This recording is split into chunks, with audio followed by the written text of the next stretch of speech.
है, प्राप्त हो जाए संभव नहीं है। श्रुणता नाम शुद्ध चित्त कर उदय, अपने शुद्ध हृदय से जब इस कथा को आप सुनेंगे तब ये कृष्ण प्रेम आपके भीतर जागृत होगा। तो इस कथा के सुनने का कितना महत्व है। 4 प्रकार के श्रोता दिए होते हैं जो उच्च कोटि के श्रोता होते हैं। एक होते हैं जिसको हम कहते हैं, आपने कभी एक पक्षी देखा है, पीहू, छोटा सा एक पक्षी होता है, उसको चातक पक्षी कहते हैं। चातक, उस चातक पक्षी की एक विशेषता होती है कि वो सिर्फ स्वाति नक्षत्र में जब बारिश होती है उसी का सिर्फ जल पीता है, उसके अलावा और कोई जल नहीं पीता है, चाहे वो अपने मृत्यु प्राण त्याग दे, परंतु सिर्फ स्वाति नक्षत्र में हुई बारिश का ही, वर्षा का वो जल पीता है, एकत्रित हुआ। गंगा का भी जल दे दीजिए उसे नहीं पिएंगे। तो ऐसे ये वो होते हैं जो सदैव इस कथा में लीन ही रहते हैं, इस कथा को सदैव अपने भीतर धारण कर रखते हैं।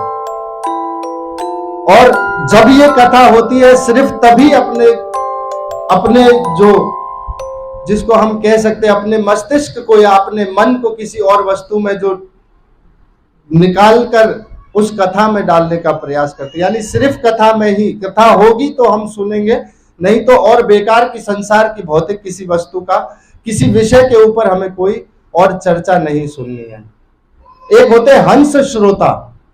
ये हंस श्रोता होता है। हंस में बड़ी एक विशेषता होती है कि वो नीर और दुग्ध दोनों को अलग कर देता है। उसको आप पानी में मिलाकर दूध दे दीजिए, वो सिर्फ दूध पी जाएगा परंतु पानी नहीं पिएगा। तो ये जो कथा में भगवान की जो रस जो बरसता है सिर्फ उसी को पीते हैं।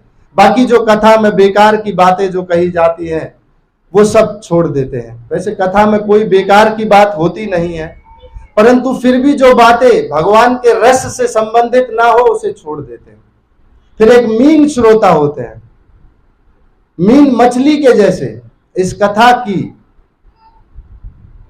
जो अनंत सागर है इसमें सदैव डुबकी लगाकर बैठे रहते हैं। इस कथा से बाहर आना ही नहीं चाहते। इस कथा से बाहर आएंगे तो मर जाएंगे मछली की तरह। तो ये 3 प्रकार के आपने, एक हंस श्रोता, ये श्रोता हो गए, और एक आपने सुना मीन श्रोता। एक होते हैं शुक श्रोता, तोते की तरह, जो कथा सुनी है, जो कथा कर्ण के माध्यम से भीतर गई है वो कथा जाकर बाहर सुनाते हैं सबको। ये हो गए शुक श्रोता, तोते की तरह हर जगह इस कथा को सुनाते हैं। और भगवान किस माध्यम से भीतर जाते हैं? भगवान आंखों के माध्यम से भीतर नहीं जाते, ना ही आंखों के माध्यम से भगवान के दर्शन होते हैं। भगवान के दर्शन किससे होते हैं? कानों से। प्रविष्टा कर्णरंध्राणाम स्वानाम भाव सरोरोहम। भगवान किस माध्यम से भीतर जाते हैं?